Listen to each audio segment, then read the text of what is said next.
layer cake, and I do not feel good. That's not funny. Anyway, welcome back, I believe? Yeah, welcome back. Yeah, I forgot to change that. Today we're going to do a Confederation kind of build. It's just Space Barbie. Yeah, it's all Space Barbie, and yes, if you're asking, they're all females, yeah. Of course, I was gonna add a male, but of course, it would be nice if I would have actually changed his clothes. But apparently, it's not really possible. Of course, many of y'all are not really familiarized with the Borg Bridge Officer, the science male guy. Of course, you obtain him by assimilating yourself into the collective, which I guess isn't really cool. But when you have Mud's time loop device, you're able to escape from that. And I'd say it's pretty alright. And stuff like that. But what I have here is I have, I believe I have like 2 bridge officers. Well, like 2 Borg bridge officers. Of course, those are my heavy hitters in the back. And of course, I have regular officers like, Faru, I think that's her name. Yeah, I really am not really good at pronouncing names when it comes to like other aliens and stuff like that in Star Trek. And we have Solani, who is now my first officer.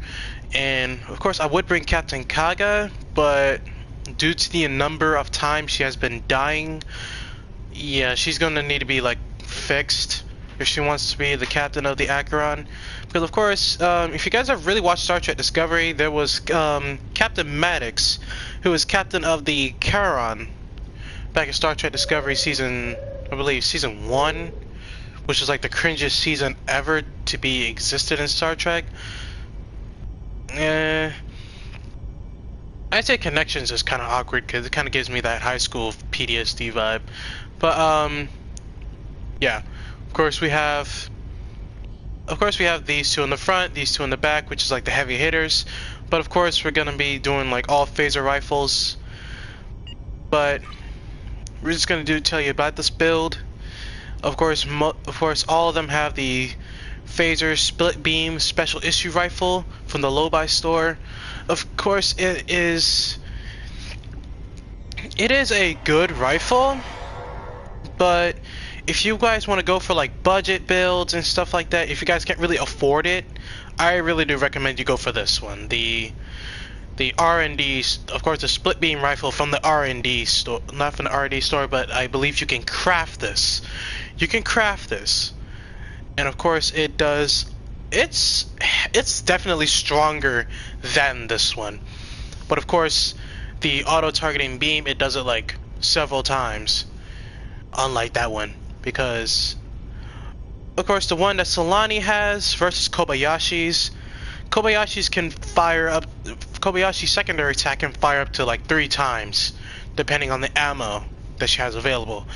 Solani's rifle only fires 1 time, and it's pretty much a 50-50 if it's like a one shot or not. But of course we're on elite, so most likely my officers are pretty much not going to die. They're not guaranteed to die for the whole time being.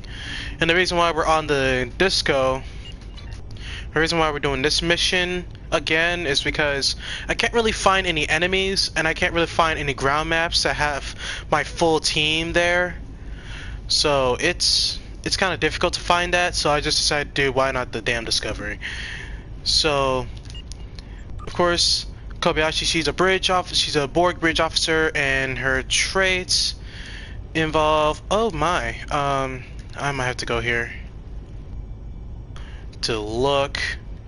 Of course, it is Resilient, which is a massive resistance, Superior Borg Nanites, which improves health and shield generation, which means she cannot die, and Melee Hold and Slow, which is Superior Neuroblast. I guess it's kind of useful in some ways. I never really see her use it as far as the whole entire mission goes, as far as combat goes in general, because I believe she has the same thing, but she has a Superior Stasis Specialist. and of course you have to support Neural Blast and the Superior Borg Nanites. For every Borg character, or at least every Borg bridge officer, it's pretty good to have because your characters are most likely to not die. Of course, there is a third one, but of course I swapped out for Candace because of course I'm pretty much gonna make her part of the away team, despite her uniform being pretty shabby and not really Confederation-like.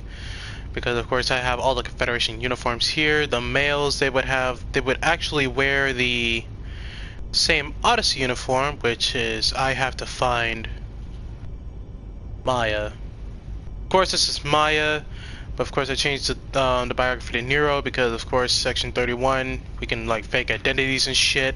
It's more like a Confederation Section 31 type of shit, where basically you can like conceal your identity for most part and change your identity. Basically, if you watch Star Trek Discovery, you know exactly what the hell I'm talking about. But of course, they would wear the normal Odyssey uniforms, but I'm waiting for a Safer Galaxy lockbox so we're able to have the comm badges. I think they mentioned that it will also be used as a throwing knife, that they said. And yeah, it's not bad. It's not bad actually. And I actually like it. As far as that goes, as for the gear, I basically just slapped all kinds of like devices on it, and I equipped those with the Terran knife. For those, oh, oops.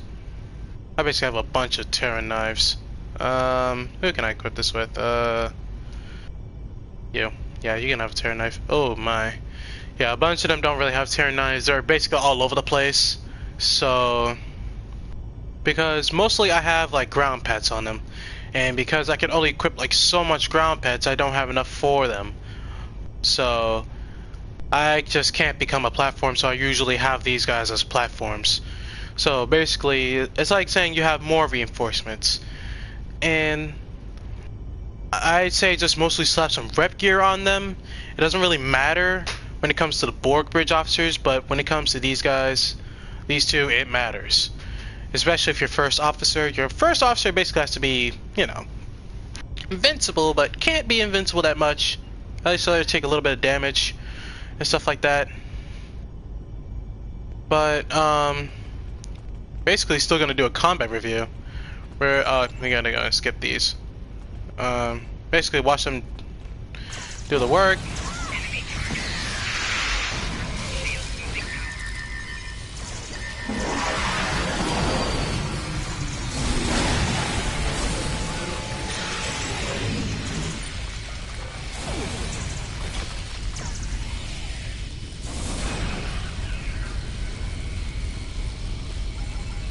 Oh, shut up. Yeah. So they have taken some minor damage. I'm telling you, I'm trying to find something that can really hurt my crew. I'm trying to find something that can really hurt my crew. Like, to the point where they fall unconscious. And so far, I have found nothing. Yeah, my officers are kind of invincible, to say the least.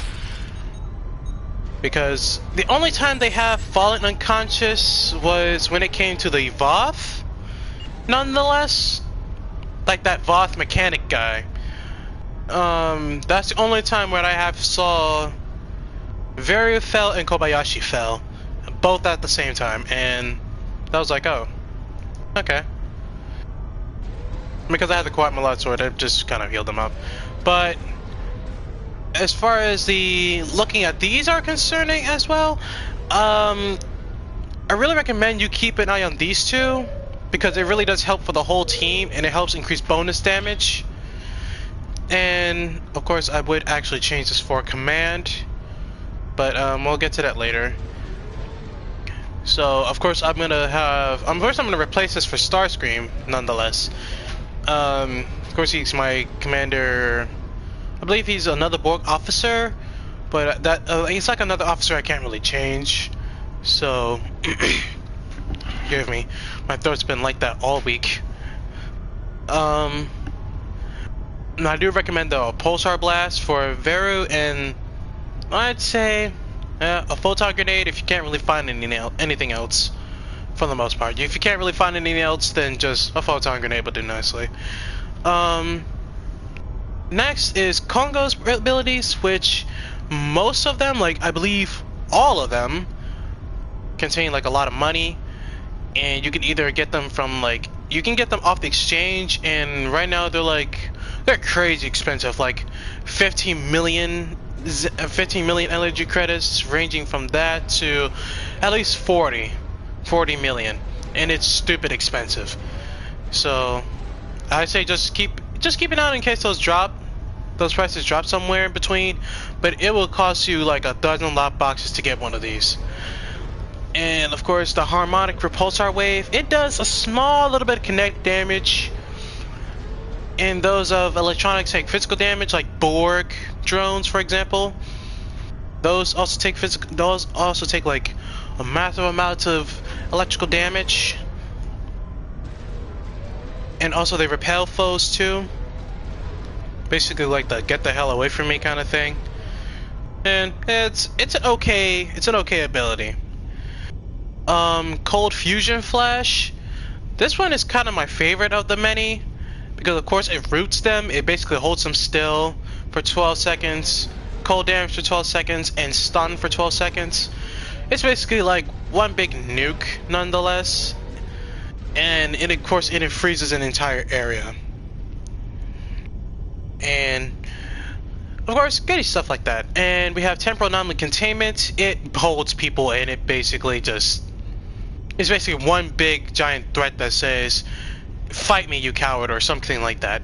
Basically a way to get the enemy's attention, and while they're busy trying to fight that thing, we can just basically hit them in the face. And as for Candace, hers is almost the same thing, which is the electrogravitic gravitic field, which it pretty much holds people for 20 seconds, which is a very, very, very big thing. If you pretty much freeze people, it's kind of cool. The Tachyon harmonic, of course it disables shields, which is a okay trait for Borg and fighting the Borg and stuff like that. Of course, many of y'all know that I would bring the Inquisitor when it comes to engineering builds like that and stuff like that. I basically made Zooey pretty much unkillable, and of course I'm just naming her the Inquisitor because of course when it comes to getting shit done like Endivores and stuff, she gets it done. And of course I give her own suit and stuff like that, all the other good stuff I can give her. So basically she can operate alone. Damn, be quiet. Okay, so basically she can operate alone and stuff like that without needing the full team support. Like I can leave her in a prison cage and she can actually hold her own, and she won't really collapse at all. So basically that kind of invincible. So, but the last one is a regenerator, which of course it adds hit points for 10 seconds and stuff like that, and all damage resistance.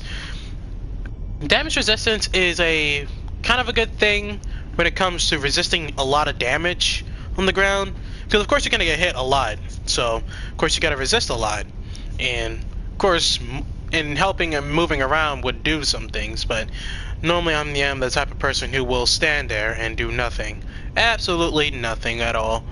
And of course I will let my officers do the work because I'm using an Emperor theme build, so I can basically kill them if I want to, but I'm not going to do that. That's actually kind of like a waste of abilities and stuff like that. I can basically, because I use a Pikachu theme build as I said earlier, and of course many people are using the V'ger probes. I don't think it's working good for them, but I don't really do anything. I don't really do anything. I let my officers do the work, and I do nothing. That's what it means to be an Emperor. Moving on to Kobayashi, I have her as I believe as a powerhouse, a tactical powerhouse, because of course her specialty is shields for the most part. Of course, she cannot take. Of course, she can take physical damage through shields, because what we just went through, her shields were fully engaged, but she was taking damage. Or was it Congo? I couldn't tell who. But I believe they are capable of doing just that. But of course, it adds shield regeneration, shield resistance for 15 seconds, and bonus shield drain resistance. Of course, this will be nice against the VOD War. And that's why I do not have them on Kubali Prime, because it is absolutely useless and they cannot die to them. Which is... I'm not really surprised by that. I just need something... I need a challenge. Something that can actually challenge my officers. And we got shield generator fabrication. Of course, it creates a shield generator for 180 seconds. People who are in the field actually take some shield resistance and shield regeneration per second. And this affects multiple shield generators and cannot be stacked.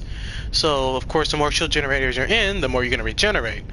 But it's not really going to stack, which means it's like double the effect. That's what it means to stack. It's double the effect, but it'll help you rapidly regenerate as long as you stay in the field. Nonetheless, if the field gets destroyed, you're kind of in a shitstorm. Weapon malfunctions, it disables weapons for 35 seconds and range weapons for 22 seconds. This is a huge advantage because while people's weapons are disabled, they can just be killed instantly, or they can just run away for their lives. And I'm good with either one, because we'll just hunt them down, because we need, in order to progress with the mission, they need to die. So, nonetheless, running isn't really an option for them. And, of course, having that being said, it's a good ability, nonetheless. It's a pretty, I guess it's a pretty OP ability too, because it actually prevents them from firing at all for 35 seconds, and knowing how the pace is in Star Trek Online, that can be killed in less than 10 seconds. So, all that out the way, it's a pretty OP weapon. It's an OP ability to use. And last but not least, shield recharge. Of course, it does shield regeneration and shield resistance. So, basically, all my officers are heavily shield regenerated, and Viru, my only tactical officer, she is basically used for DPS. So, nonetheless, she's gonna take some damage. So it's kind of expected. I actually want her to fall unconscious sometime soon, and that seems to be legitimately impossible somewhat. Maybe this can help. But of course, shield recharge, of course it does some shield regeneration and shield resistance. And as I said before, with the battle that we just went through a couple minutes ago, I believe they can pierce through the shields. And I believe their phaser fire can pierce through the shields, because their shields are fully engaged, but of course the health was a bit off. So of course we're going to test it again. We're going to go ahead and drop this security field down. And we're going to proceed.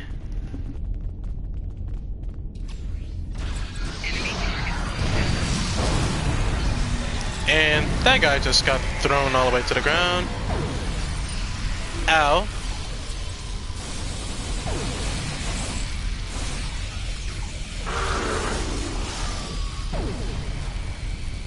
Okay, that was only 2 guys. But what about a whole bunch of them in the Agony Bay? Yeah, I usually hate this Agony Bay. It's kind of weird on a turned ship. Used as a form of torture. We're just gonna skip it.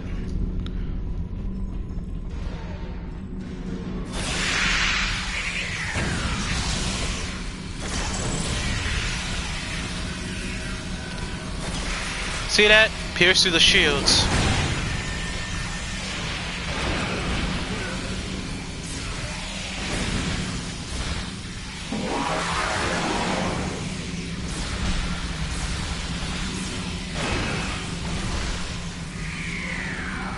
Okay, I guess I helped them out a little bit. I might have to disable that.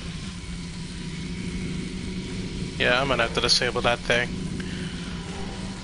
But of course, you guys see how it pierced through Kobayashi's shields, right? Oh, sorry. The noise is killing me. Like, stop it. Yeah. See how I pierced through the shields, through Kobayashi shields, despite how much resistance I gave her? But it wasn't enough. So, how about a wave of them? So, of course, waves of them are going to be coming, so...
Move! It's gonna be a long battle before they actually fall.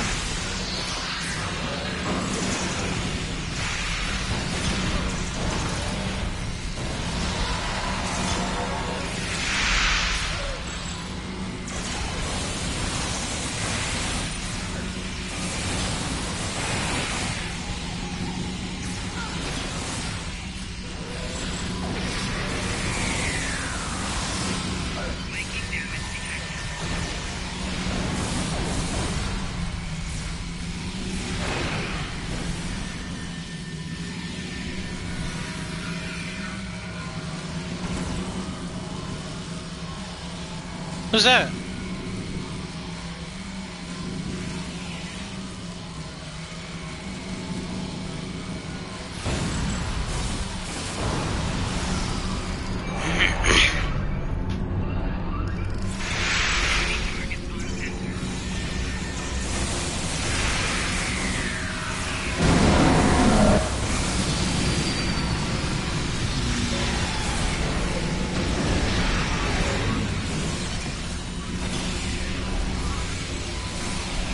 Alright, come on, finish that guy.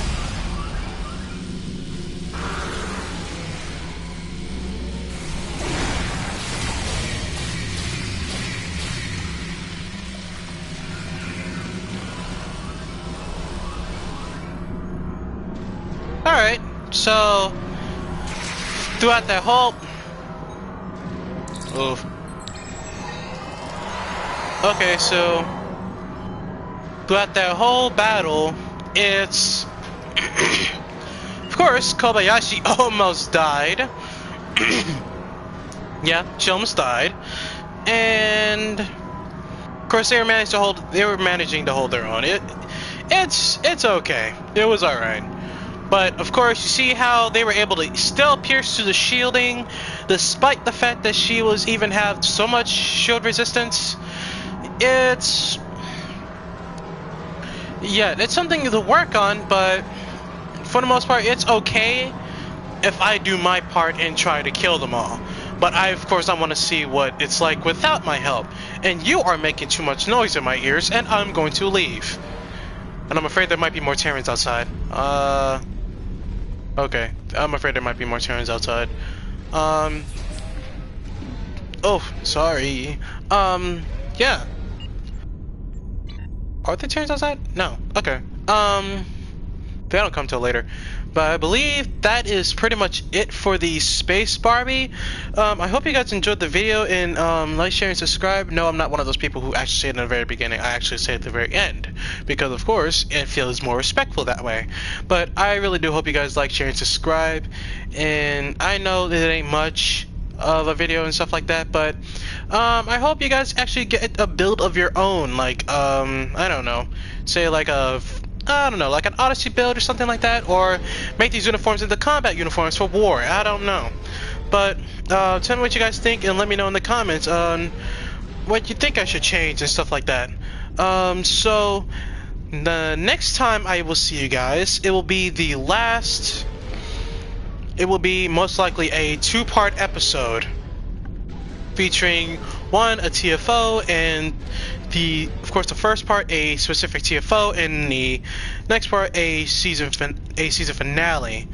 As for the season 2 that I am going to plot there, it's gonna have like a different intro and stuff like that. It's gonna be a little bit different. Everything's gonna be a little bit different the next time. I don't really know what the next arc will be, and I really do pray to God that it's an exploration arc, because nowadays I am tired of war and I am tired of fighting. I just want to explore space and not have a phaser up somebody's ass. And of course, I will see you guys on the next video, which will involve the series finale. So, I've been Karen, and I hope you enjoyed this video.